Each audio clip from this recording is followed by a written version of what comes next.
Total expenditure, excluding direct charges,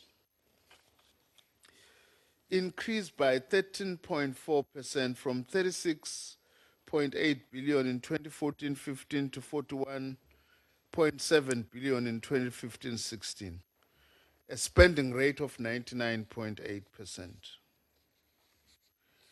Perhaps if I could just move on to quickly highlighting just the key achievements before we go into details. Despite the systemic challenges, the university system, for instance, has shown improvements in its outputs. The annual number of graduates increased by 15.4% from 160,625 in 2011 to 183,373 in 2014 academic year. The increase in graduates is far greater than the 3.3% increase in headcount enrollments for the same period.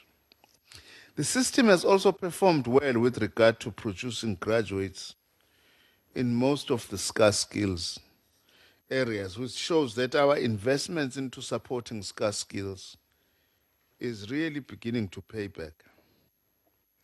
As members would know, we've also introduced community colleges as new institutions that seek to address those learners that cannot be accommodated by both the university and TVET college system.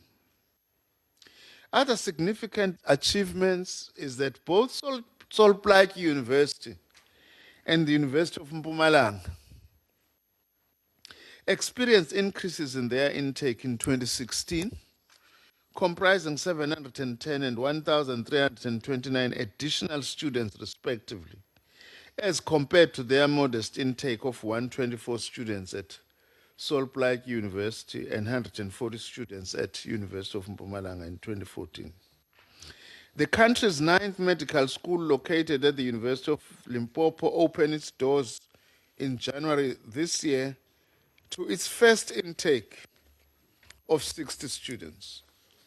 The first phase of the new generation of academics program, 125 posts advertised, 102 filled, all with black South African citizens, including 55 women.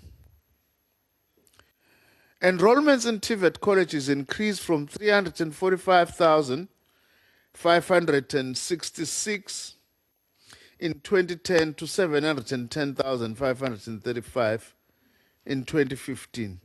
Work-based learning has also increased from 27,346 in 2013-14 to 118,528 in 2015-16. SETAs also were relicensed for a further 2-year period until 31st March 2018. So we also extended NSDS 3. The artisan recognition of prior learning policy was introduced to promote and implement artisan recognition of prior learning as an active pathway to a full artisan trade occupational qualification. Just briefly on some key policy and strategic decisions that we have made during the year under consideration. Its function shift of TVET and adult education and training functions from a provincial to a national competence. As a result of the transfer of employees from provincial education departments and TVET colleges, the department's post-establishment has increased from 790 in 2009 to over 38,000 now. Other important policy decisions include the following: that we've started with the process of developing a national plan for post-school education and training aligned or aimed at implementing the white paper. We've developed the policy framework for realization of social inclusion in the entire post-school education and training system. And this one is very important, Chair and honorable members. We have published policy and guidelines on articulation. Post-school education and training system will not survive without a strong articulation system as its foundation. We have developed and published policy and guidelines on recognition of prior learning, draft strategic disability policy framework for our entire post-school education and training system, as well as developed an implementation of the Higher Education and Training Management Information System, HETMIS, and the Technical and Vocational Education and Training Management Information System, TVETMIS, as well as the development and implementation of work integrated learning registration system for learners seeking work integrated learning opportunities.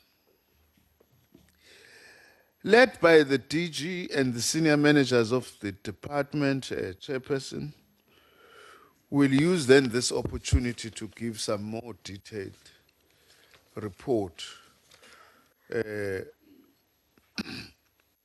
on the performance of the department during the year under review.